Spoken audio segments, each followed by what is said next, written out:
हरे Krishna dear devotees, दंडवत प्रणाम। Ritwik expose के पार्ट 2 में आप सभी का स्वागत है। तो ये जो माता जी है जो हरे कृष्णा मंदिर से हैं, इन्होंने तमाल कृष्ण गोसाई महाराज के विरुद्ध एक वीडियो बनाया है। तो चलिए देखते हैं कि इन्होंने कितनी बातें सच बोली है, कितनी चेरी पिकिंग करी है। तो चलिए इनके अवैधिक पाखंड का खंडन करते हैं। मेरे कुछ गॉड ब्रदर्स अपनी सेल्फ मेड गुरु सिस्टम को प्रूव करने के लिए आप किसकी वीडियो सर्कुलेट करते हैं? तमाल कृष्ण गोस्वामी, जिनको खुद प्रभुपाद ने ऋत्विक बनाया था और बाद में खुद से गुरु बन गए। पहली बात तो आप ईश्वर गौरंगा प्रभु और अमोघ लीला प्रभु को अपना गॉड ब्रदर कह रहे हैं। आपके पास अधिकार ही नहीं है ये कहने का। ये तो वही बात होगी कि एकलव्य मुंह उठा के आ जाएगा और कह देगा कि अर्जुन और जितने भी कौरव है ये सब मेरे गुरु भाई है और द्रोणाचार्य मेरे गुरु है। ऐसे थोड़ी ना चलता है गुरु परंपरा।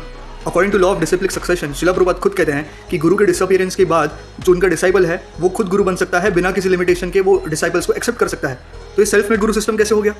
और क्योंकि शास्त्र खुद कहते हैं कि जो ब्राह्मण होता है वो सभी वर्णों का गुरु होता है और तमाल कृष्ण गोस्वामी महाराज एक ब्राह्मण है और एक सन्यासी है, तो उनके पास नेचुरली राइट है गुरु बनने का आफ्टर द डिसअपियरेंस ऑफ शिला प्रभुपाद। उनकी क्या क्रेडिबिलिटी है? जब इनको इस्कॉन ने दीक्षा गुरु की पोजीशन और जीबीसी सोलह से सस्पेंड कर दिया था, तब उन्होंने 3 दिसंबर 1980 को पिरामिड हाउस कैलिफोर्निया में 200 डिवोटीज के मीटिंग में ऑन रिकॉर्ड कन्फेस किया था। एंड आई कोट, वो बोलते हैं एक्चुअली प्रभुपाद ने किसी को गुरु अपॉइंट नहीं किया था, उन्होंने 11 गुरुज को नहीं, सिर्फ 11 ऋत्विक्स को अपॉइंट किए थे। और यही सच है, लेकिन हम और बाकी जीबीसी मेंबर्स इस बात को गलत समझ बैठे। हमने ऋत्विक अपॉइंटमेंट को गुरु अपॉइंटमेंट समझ लिया और इस गलत इंटरप्रिटेशन की वजह से मैंने इस मूवमेंट में सबसे बड़ी डिससर्विस की है।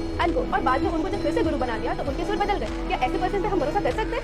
मैं चैलेंज देकर कह सकता हूँ कि इन्होंने पिरामिड कन्फेशन को पूरा पढ़ा ही नहीं है। अगर उन्हें पूरा पढ़ा होता तो उन्हें पता होता कि वहाँ पे उन्होंने ऋत्विकवाद का खंडन किया है। तो लेट्स सी कि वहाँ पे तमाल कृष्ण गोस्वामी महाराज ने एग्जैक्टली बोला क्या है।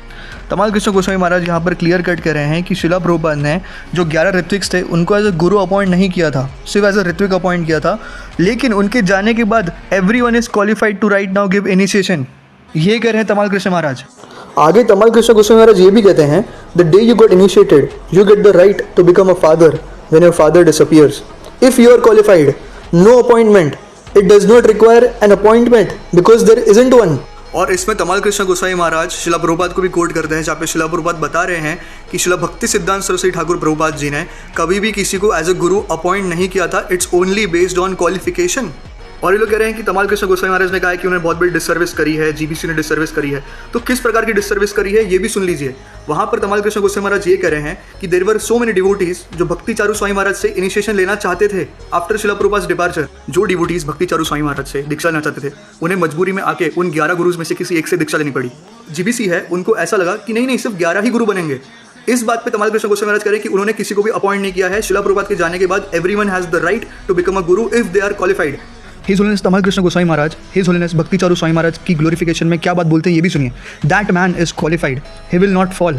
आई have faith, he won't fall into maya. Okay, anyone may, but I have as much faith in him as I have in myself. और इस पिरामिड कन्फेशन में तमाल कृष्ण गोस्वामी महाराज तो ये भी कह रहे हैं कि अगर हमने क्वालिफिकेशन के आधार पर दीक्षा गुरु बनाए होते तो 11 की जगह पे हमारे पास 122 से ज़्यादा दीक्षा गुरुज होते। ये कह रहे तमाल कृष्ण गोस्वामी महाराज। लेकिन क्या है ना, ऋत्विक्स का क्या है, उनको बस चेरी पिकिंग करनी है, क्योंकि उनके पास कुछ और है ही नहीं। वो किसी परंपरा से बिलोंग करते ही नहीं है, उनके पास अधिकार ही नहीं है इंटरप्रिटेशन अपना खुद का देने का। तो जो पाखंडी ऋत्विकवादी है ये कहते हैं कि देखो तमाल कृष्ण महाराज ने तो अपने स्टेटमेंट चेंज कर दिए, उन्हें अपना स्टेटमेंट कहीं पर भी चेंज नहीं किया है। आपने बस उनका एक स्टेटमेंट उठा दिया है और आगे और पीछे का गायब भी कर दिया। क्योंकि आप लोग का क्या है ना, आप लोग को आता भी नहीं है कुछ और करने के लिए, है ना। चेरी पिकिंग करने के अलावा कुछ कर नहीं सकते। शास्त्रों को रिजेक्ट कर देते हैं, शिला प्रभुपाद के सभी भाष्यों को रिजेक्ट कर देते हैं। कर ही क्या सकते हैं? 9 जुलाई लेटर को छोड़ के कुछ और भी पढ़ लो। तमाल कृष्ण गोस्वामी महाराज को प्रॉब्लम इस बात से थी कि सिर्फ 11 ही नहीं बल्कि जो क्वालिफाइड है वो भी गुरु बनेंगे according to the law of disciplic succession. लेकिन जीबीसी वो टाइम पे 11 के अलावा किसी और को अलाउ नहीं कर रही थी। इस बात के ऊपर तमाल कृष्ण गोस्वामी महाराज करें कि सिर्फ 11 नहीं बाकी सब गुरु बनेंगे, क्योंकि शिला प्रभुपाद ने खुद कहा है कि सारे डिसाइपल्स को आगे आके गुरु बनना है। जिस प्रकार से शिला प्रभुपाद एक्ट कर रहे हैं वैसे उनके डिसाइपल्स भी आगे जाके दीक्षा देंगे, बट वो कब देंगे? शिला प्रभुपाद के डिसअपीयरेंस के बाद। This is the real truth. मैं सभी ऋत्विकवादी इसको चैलेंज कर रहा हूँ कि मेरे सामने आके लाइव डिबेट करके अपना एक भी पॉइंट सिद्ध करके दिखा दो मेरे सामने। मैं सभी ऋत्विकवादियों को चैलेंज देता हूँ, इस वीडियो का खंडन करके दिखा दो। और पार्ट 3 तो और खतरनाक हुआ, just wait and watch. Hare Krishna dear devotees, दंडवत प्रणाम।